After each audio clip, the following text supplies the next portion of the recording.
une petite vidéo pour montrer ces choses intéressantes qui se produisent dans l'aquarium. Vous voyez ici on a des monticules. En fait c'est des bulles qui sont prisonniers dans l'algue. Parce qu'en fait le substrat, alors c'est pas tout le temps, là on en voit un autre de monticule, le substrat commence à faire plein de bulles qui remontent petit à petit. Et justement la méthode Jaubert, l'idée c'est d'avoir des bactéries dessous, dans un milieu époxy, qui vont décomposer, là on a une bulle qui est remontée, qui vont décomposer le nitrate ou les nitrites pour former de l'azote.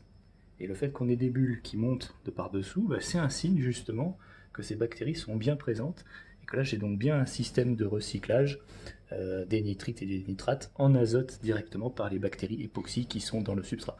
Donc a priori là mon aquarium Jaubert est composé, il est formé, ça y est, il est capable de filtrer sans tout le système qu'on trouve dans les aquariums type berlinois.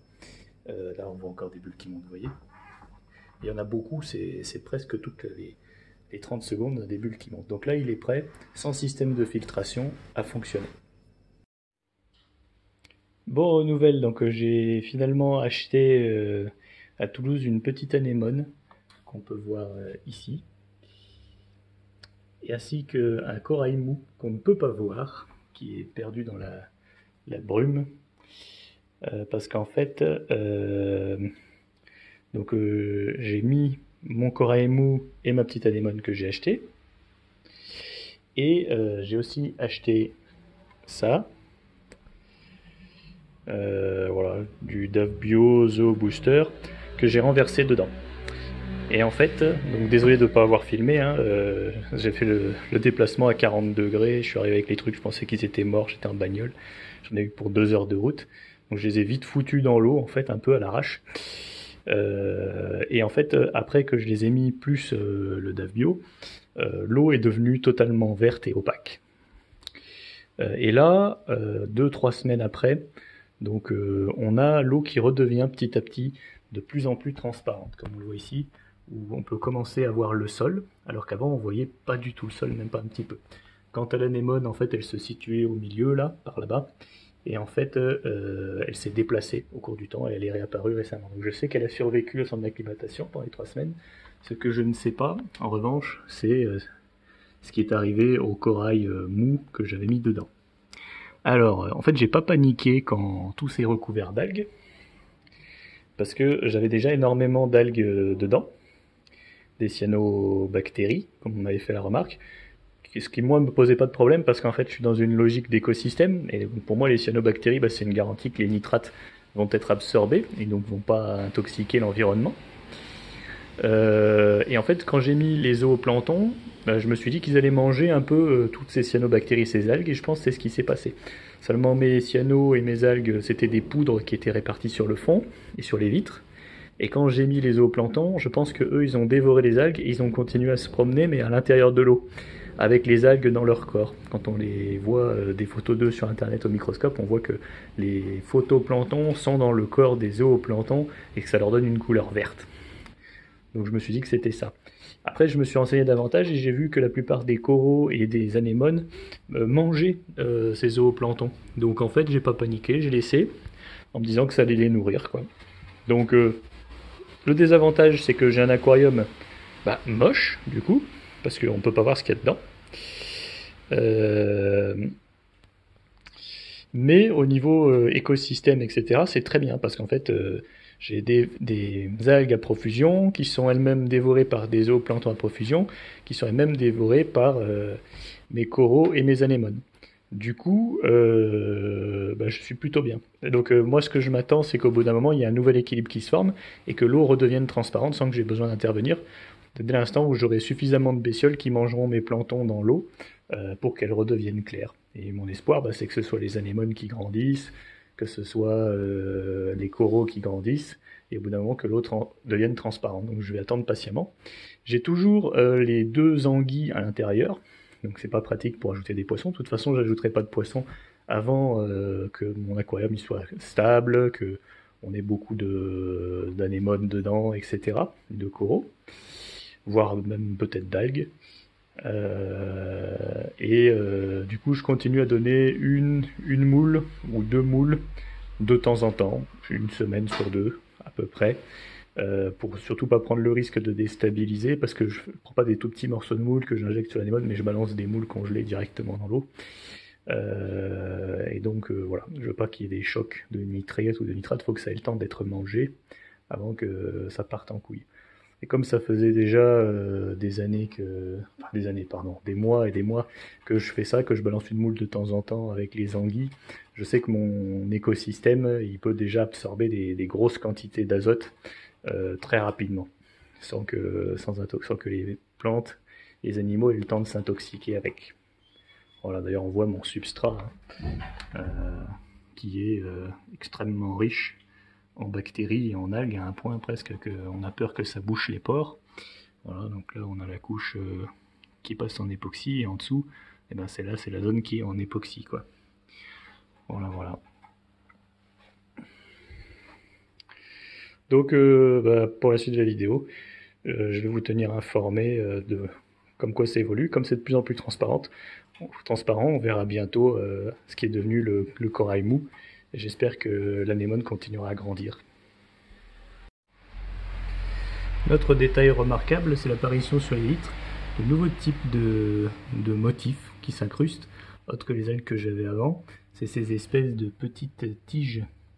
Je ne sais pas très bien à quoi ça correspond, si c'est des vers, des nouvelles structures de plantes ou quoi. Donc là on a celle-ci et on en a aussi ici à la limite de l'eau. Voilà, on dirait une forme de structure de verre, mais ça pourrait être aussi des algues. Pour ce qui est du dessus, voilà, on a une texture un peu comme ça. Donc la texture évolue, mais globalement en fait c'est des points noirs avec une petite couche blanc autour. En fait les points noirs c'est du gras qui est rejeté par mon gravier au fond, qui était du gravier normalement fait pour du bitume qui est déjà gras. Géologiquement, hein, on n'a pas rajouté de pétrole dedans. Donc des fois il monte un peu et je pense qu'il y a des micro-organismes qui parviennent à le dévorer et à le recycler. Ce qui est intéressant. Et d'ailleurs on voit la structure évoluer. Là, on voit des petits ronds, mais en fait, il y a 1 ou 2 semaines, les ronds étaient beaucoup plus gros. Il y avait plus de noir. Et là, il y a moins de noir et les ronds sont plus petits. Donc, je les soupçonne d'arriver à dévorer cette graisse. Je ne sais pas s'il s'agit de champignons, de bactéries ou autre. Notons aussi un détail qui n'est pas anodin, c'est que là, quand je tourne cette vidéo, on est en été. Et donc, en fait, bien que j'ai mis un thermostat à 25 degrés, 25, ouais, dans ces eaux-là, et ben la température n'a pas arrêté de varier entre ces 25, même 24, 23, jusqu'à des températures de 27, 28, 29, même 30 degrés. Donc voilà, le contrôle de la température est pas très sérieux. J'ai juste une petite, voilà, on le voit pas, le câble descend. J'ai juste un petit système de chauffage, mais j'ai pas de ventilation pour refroidir l'eau. Et je pense qu'en fonction de la variation des températures, j'ai eu un impact aussi sur le nuage. Mais je trouve que alors ça pouvait augmenter ou diminuer un peu en fonction du refroidissement ou du chauffage, mais pas énormément comparé à l'évolution progressive que j'ai vers quelque chose de plus en plus transparent sur ces 2 dernières semaines, qui est lente mais sûre, quelle que soit la variation de la température. Bon, on doit bien être 2 ou 3 semaines plus tard. On voit que la transparence s'est encore améliorée, on commence même à percevoir les blocs du fond. Voilà.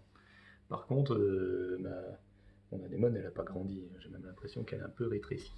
Ça galère un peu. Bon, je vois pas encore assez bien le fond pour savoir si mes anémones précédentes, celles qui étaient d'eau froide, ont survécu. J'ai une des anguilles qui est morte. J'ai enlevé son corps, il me reste plus qu'une anguille. Elle est beaucoup plus grosse, je pense qu'il y en a une qui a grossi plus vite que l'autre et qui l'a dévorée du coup. Voilà. Alors l'avantage des anguilles quand même, c'est que ça remue le sol. Mais franchement, je préférerais trouver un moyen d'enlever l'anguille, mais c'est pas facile. Elle est grande, elle est longue comme mon bras. Maintenant, elle pourrait me mordre. Si je veux pouvoir mettre d'autres bestioles, voilà. Mais je pense pas que ma stratégie de penser que la- les anémones allaient manger le zooplancton et que ça allait devenir transparent grâce à ça a marché. Je pense que c'est devenu transparent parce que je sais pas comment c'est devenu transparent. Je crois que les anguilles, je soupçonne les anguilles d'avoir mangé du zooplancton parce que j'ai remarqué qu'elles faisaient un truc, qu'elles ont grossi sans que je les nourrisse. Donc la seule explication, c'est qu'elles ont trouvé un moyen de manger des zooplanctons. Peut-être que dans le zooplancton, il y avait des, je sais pas, un genre de krill ou quoi, et que comme elles mangent déjà des crevettes à la base, je sais pas. Mais j'ai l'impression que les formes de vie plus évoluées se développent beaucoup plus lentement que les formes de vie moins évoluées. Enfin, je veux pas dire évoluées, je veux dire complexes, parce que bah, les cyanobactéries, ça prolifère très vite. Le zooplancton a proliféré très rapidement en mangeant tous les cyanobactéries qu'il a trouvés, mais l'anémone, c'est pas rapide, quoi. Donc, vouloir la stabilité avec ça, ça va être plus compliqué que prévu. Donc, il me faut sûrement une nouvelle stratégie. Et ce qu'il me faudrait, je pense surtout, c'est une forme de vie qui gère un peu tous ces reliquats qui sont en bas, qui sont visiblement ni consommés par les zooplanctons, ni consommés par les anémones, ni rien. Donc peut-être des détritivores, mais tant que j'ai les l'anguille, je peux pas mettre de détritivores. Fait intéressant, avant, ma vitre elle était couverte d'algues extrêmement difficiles à nettoyer. Depuis qu'il y a les zooplanctons, ça arrive qu'il y ait encore un peu d'algues, mais beaucoup moins par rapport à avant. Les zooplanctons mangent les algues de ma vitre. Donc ils sont bien là et il y a bien un genre d'écosystème qui se met en place. Ça, c'est bien.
Alors, c'est l'hiver. Comme vous voyez, la température commence à baisser. Normalement, je devais avoir un thermostat à 24-25. Mais en fait, dans les faits, mon thermostat a encore lâché en faisant des arcs électriques. Et c'est le deuxième en fait à me faire ça. Je commence à me dire qu'en fait, un thermostat pour un aquarium d'eau de mer, on peut pas prendre n'importe quoi. Et même quand il y a écrit sur la boîte que c'est bon aussi pour les aquariums d'eau de mer, eh ben, on peut pas être sûr, quoi. Il faut vraiment une bonne marque, quelque chose de bien adapté pour avoir quelque chose qui lâche pas avec la corrosion. Du coup, j'ai plus de régulation thermique dans mon aquarium. Niveau pognon, c'est pas trop ça, donc là, immanquablement, la température a baissé. L'anémone, l'anémone a survécu la baisse de température pour le moment. Il y a toujours une anguille dedans et des nouvelles choses qui se sont produites. Ici, on remarque une espèce d'effet un peu vert derrière. Quand on regarde, on se rend compte qu'on a une espèce de prolifération d'une algue gélatineuse à côté de la résistance chauffante et de la pompe de brassage. Résistance chauffante qui marche plus maintenant. Il faut que je l'enlève d'ailleurs parce que ça va foutre de la rouille partout dans l'aquarium. Donc voilà, ça c'est les nouvelles. J'avoue, je sais pas trop comment je vais m'en sortir avec tout ça. Et c'est toujours une soupe de poids, ça avait diminué à un moment et là c'est bien reparti, quoi. Tant que j'ai rien pour manger tous ces zooplanctons et ces cyanobactéries, encore que les cyanobactéries, maintenant j'ai le zooplancton qui les mange, ça c'est bien. ça sera comme ça. Donc là, je suis un peu à l'arrêt. Normalement, les, les anémones sont censées les manger, mais j'ai l'impression que cette petite anémone toute seule, elle n'arrive pas à tout manger. Et j'ai peur qu'elle grossisse pas, mais j'ai du mal à évaluer si malgré le fait que les conditions ne sont pas idéales pour elle, si elle arrive à grossir ou si là elle est en train de rapetisser petit à petit. J'ai du mal à évaluer. Ce qui est sûr, c'est qu'elle doit se rétracter avec l'eau qui refroidit. Il faudrait au moins à minima que j'arrive à mettre un nouveau chauffage dedans, quoi. Après, il faudra que je vire toujours l'anguille pour mettre autre chose, d'autres trucs à la place. Voilà, j'en profite que ce soit un peu moins flou parce qu'il y a un peu moins de zooplancton pour montrer ce qui s'est passé. Donc on a toujours une anguille, une seule qui a mangé l'autre anguille, donc c'est la dernière. De temps en temps, je lui donne une moule. Là, il y a moins de zooplancton. Il faut dire que j'ai pas les moyens de chauffer l'appartement. Donc là, au-dessus de l'aquarium, on est à 17. Dans la pièce, on est à 14. Donc dans l'eau, je sais pas, on doit être à 20. On n'est pas très chaud. Peut-être que le changement de température a provoqué des choses. On voit ici, là, ce qui reste du corail mou que j'avais acheté. Donc il s'est complètement aplati visiblement. Et après, il s'est calcifié, il est devenu dur. Poussé avec un bâton. Donc je pense que c'est fini, ça n'a pas marché. C'était un peu trop audacieux. L'anémone est vivante, mais elle est petite et elle a tendance à descendre petit à petit. Je pense qu'elle a froid. Mais le plus intéressant, donc là vous voyez déjà quelques-uns, c'est cette espèce de gros nuage d'algues qui est apparu. Donc je ne sais pas si vous vous souvenez, dans 6 mois avant, j'avais acheté des algues déshydratées. Voilà. Salade océane. J'avais acheté des algues déshydratées plates que j'avais foutues dans l'aquarium.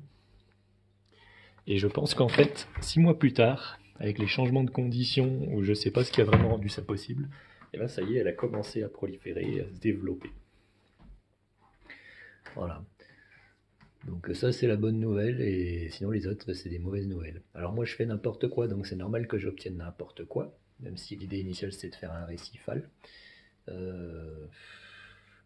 Donc je perds pas espoir. Ce qui est intéressant c'est de voir qu'on peut introduire une espèce déshydratée, faite pour la bouffe, dans un aquarium et l'avoir poussé 6 mois plus tard. Alors est-ce que c'est les planctons qui ont rendu sa pousse possible?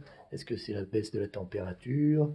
Est-ce que ça a simplement besoin de temps pour se développer? En tout cas, voilà. Moi, mon objectif maintenant, ça va être d'enlever l'anguille. Je ne sais toujours pas comment je vais faire, mais à mon avis, elle veut partir aussi.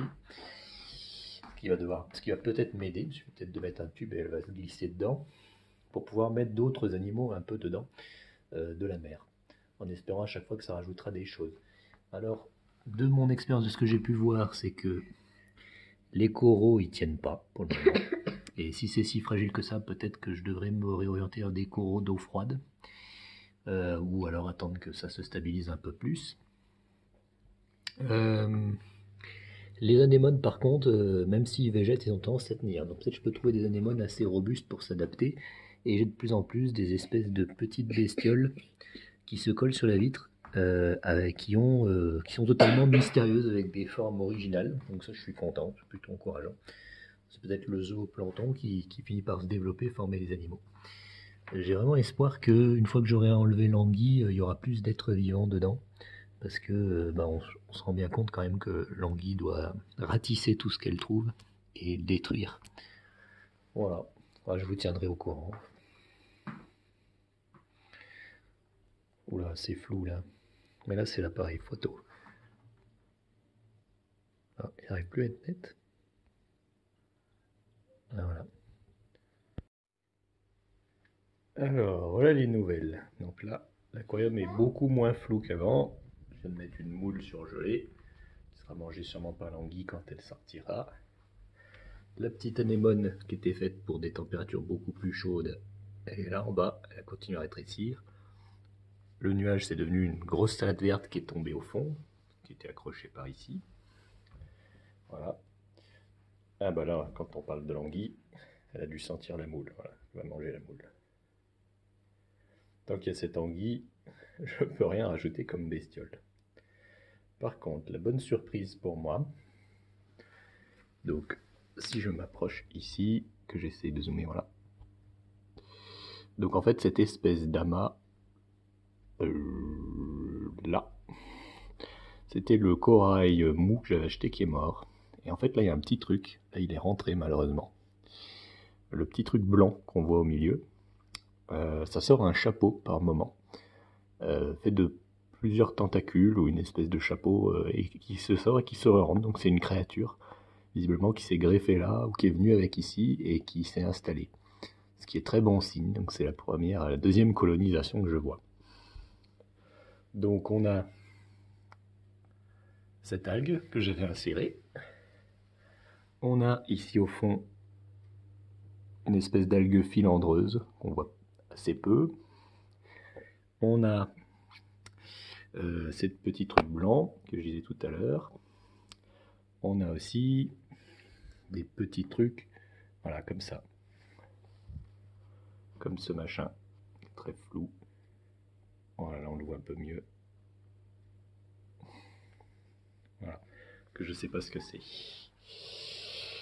Donc ça progresse lentement, mais on y arrive. Là on en a plein d'ailleurs, ces petits trucs.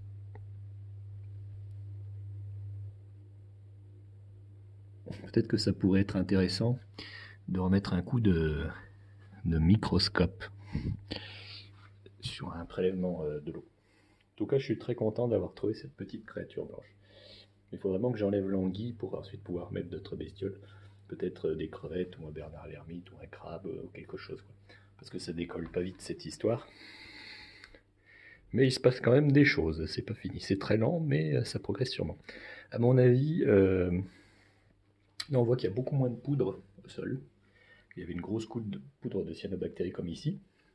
Je pense que ce qui s'est passé, c'est que l'introduction du zooplancton a dû faire que le zooplancton a mangé le phytoplancton et les cyanobactéries, puis est mort, et a été recyclé par les bactéries qui sont dans le substrat. Là, ça fait presque un an, ça fait peut-être même plus d'un an que c'est là. Je suis vraiment très patient quand on y pense. Et donc, du coup, on commence à avoir vraiment beaucoup de bactéries, que ça fait des nitrates, et qu'ensuite ces nitrates ont été consommés par cette algue qui avait commencé à grandir. Donc, en fait, l'azote que j'ai introduit petit à petit avec les cadavres d'animaux a finalement été consommé par les cyanos, enfin par les bactéries, puis les cyanos, puis les zoos, puis a fini là. Donc l'azote, tout l'azote se trouve ici maintenant. Donc là j'ai deux approches, c'est je garde ça m'évite d'avoir des proliférations de nitrates, de cyanos, etc. Il me protège contre le flou en fait. Soit je continue à mettre de la bouffe petit à petit dedans, et j'introduis des nouvelles espèces, et elles consommeront cette bouffe, et ce qui est en excédent finira là, consommé par les zooplanctons, puis par la plante. Soit je mets des animaux qui sont capables de consommer cette plante pour réinjecter l'azote dans le milieu. Mais ça aussi c'est délicat. À quelle vitesse, combien d'animaux faut que je mette? Faut pas qu'ils le consomment trop vite, sinon je vais me retrouver avec des surplus. Et là les cyanobactéries vont revenir. C'est bien qu'il m'en reste quelques-unes parce que ça se multiplie très vite. Et donc du coup si j'ai un gros appel de nitrate, elles vont se multiplier rapidement pour l'absorber. Voilà, bah, je vous tiendrai au courant. Peut-être que je ferai un piège, j'ai un truc qui flotte. Ben, je pense que c'est juste un morceau de moule. Je vous tiendrai au courant, on verra la suite. Du coup, tous ces petits trucs, il y a eu une grosse prolifération et ils ont vachement grossi. Et par moment, je sais pas si je vais pouvoir faire la mise au point, on en voit qu'ils se déplacent. Donc visiblement ça rampe. J'aimerais beaucoup pouvoir en regarder un de plus près, mais la lentille ne permet pas. J'ai mal à cause de ça, Laura. Quand je déplace que ça, c'est tout lisse. Et on peut les voir se déplacer des fois, ils ont une tête visiblement et une queue. C'est assez étonnant. Moi, c'est carrément ici. De nouvelles espèces sont apparues. Donc on a... Voilà. Ce machin-là, qui est un peu étrange. Il y a des espèces de, je sais pas, de tentacules ou de racines. C'est vraiment dommage qu'on puisse pas... Ouais, il faudrait vraiment une loupe. Et on a aussi... Donc là, on a toujours ces trucs-là qui s'accumulent et qui se multiplient, qui se déplacent, on ne sait pas ce que c'est. Et on a en plus des petits points blancs maintenant. Tel que celui-ci. Voilà. Alors je peux pas zoomer plus, mais en fait, peut-être je pourrais en trouver un autre. Là. Ces petits points blancs. Et en fait, c'est des espèces de vers blancs repliés sur eux-mêmes. Ça a une forme spiralée. En fait, ça a une forme de verre et c'est spiralé. J'ai acheté ça sur AliExpress. Normalement, c'est une espèce de microscope pour téléphone. Je vais l'essayer pour voir si on voit mieux. Alors, donc là, on a un zoom sur l'une des espèces de larves. Je peux pas faire un meilleur focus, malheureusement. Peut-être que si je touche.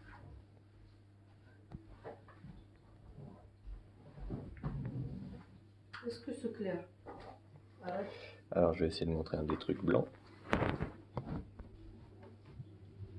Потом не проси ни рекламных, ничего остального, ничего тебе не будет. On n'y gagne pas énormément.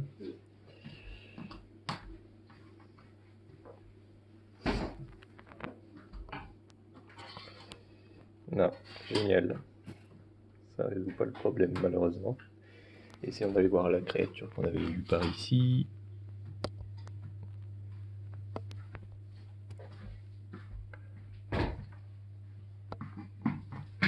Voilà ce qu'on obtient.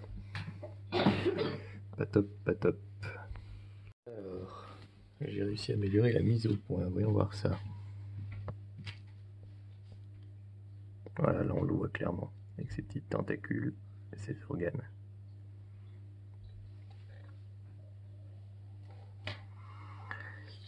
Les trucs marrons. On dirait des espèces de larves.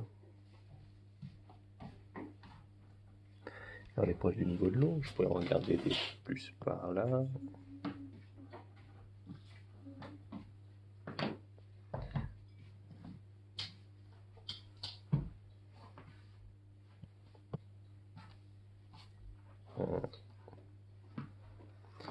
Et les trucs blancs.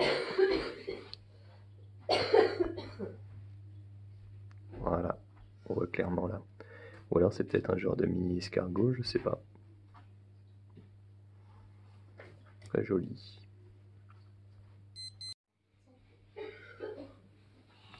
Avec la lumière pour tester. C'est une petite créature. C'est toujours flou. J'enlève le plastique. La lumière ça va marcher moins du coup.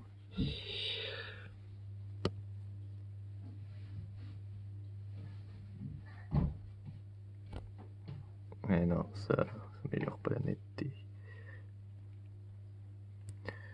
Cela, c'est pareil, c'est plutôt flou. Et les trucs blancs.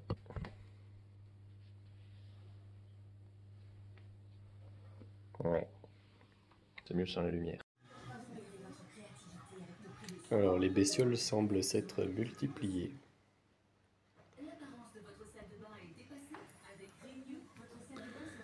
Alors, est-ce qu'on peut... Normalement, on les voit mieux. Elles sont beaucoup plus nombreuses, voilà.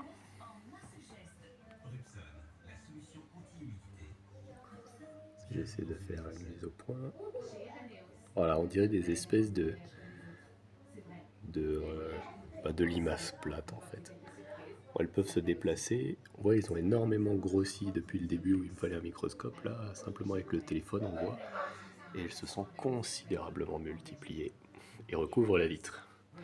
Elles ont dévoré l'espèce de plante, j'ai l'impression, parce que cette plante a beaucoup diminué. Et j'ai l'impression qu'on voit des bestioles dessus, ces bestioles dessus, qui essayent de se mettre et de manger, mais d'une autre couleur. Voilà, là on en a des plus petites. Donc je continue à nourrir l'anguille 2 moules par jour. Et donc elle a beaucoup grossi et je pense que les éclats des moules ont fait que toute la vie a bien profité. Là on a l'anémone qui est pas sortie pour le moment. Est-ce que je peux zoomer sans trop perdre en qualité? Voilà. Alors, j'ai une nouvelle forme de vie qui est apparue dans l'aquarium. Et là on le voit là. C'est des espèces... Alors je sais pas si on distingue bien. Au fond, c'est des espèces de traces rouges rouges qui apparaissent marron sur le téléphone, qui se développent comme ça en surface un peu. Et alors c'est marrant parce que ça ressemble exactement au truc que j'avais pris pour un champignon au début sur en haut de ma résistance, puis qu'après j'avais pensé que ma résistance était cassée, donc je l'ai jetée, j'en ai remis une nouvelle, je pensais qu'elle était cassée, je l'ai rejetée, et maintenant elle est là, alors que la nouvelle résistance elle est avec du verre, et je sais qu'elle fuit pas, et que là c'est pas autour de la résistance, donc c'était bien une espèce de champignon, ou je sais pas quoi, ou d'éponge, qui poussait en surface qui était rouge au début, et qui maintenant s'est bien répandu partout au niveau de la surface, quoi. Par en dessous, ouais, on les distingue un peu.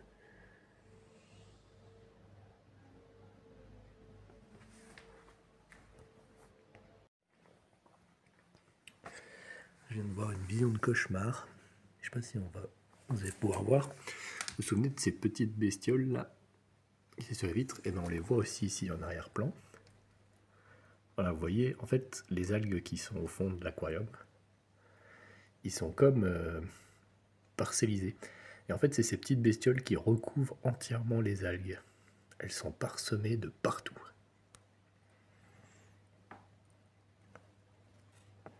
Voilà, je sais pas si on voit bien là. Il y en a de partout, ça recouvre absolument tout. Presque une vision de cauchemar, quoi. Là, on voit un morceau qui balance, qui est recouvert de ces petites bestioles. Et je pense qu'elles sont en train de tout dévorer. Même là, on voit derrière, c'est entièrement recouvert.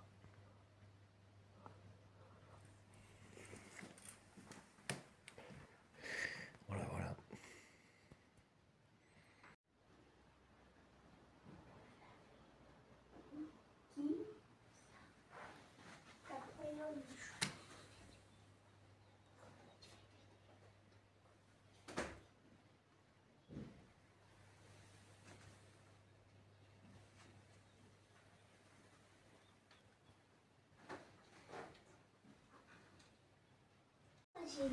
On får lyssna. Danshusan.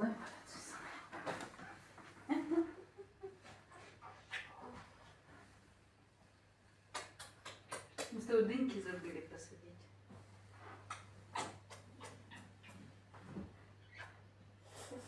Voilà, donc là on est sur quelque chose de beaucoup plus touffu maintenant. Le nettoyage de la vitre doit être fait beaucoup plus souvent pour avoir quelque chose de propre. On a toujours ces trucs que j'avais pensé que c'était des animaux, mais je pense de plus en plus que c'était des graines ou des départs d'algues. Le grand défi toujours, ça va être d'enlever l'anguille pour pouvoir repartir et faire de nouvelles choses, quoi.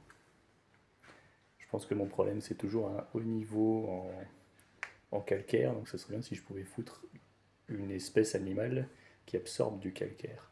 Alors, ça ne pourra pas être des coraux durs parce qu'ils sont très fragiles, ça pourrait être autre chose, peut-être un mollusque, un coquillage, d'autant qu'on a beaucoup d'algues à manger, et surtout sur les vitres.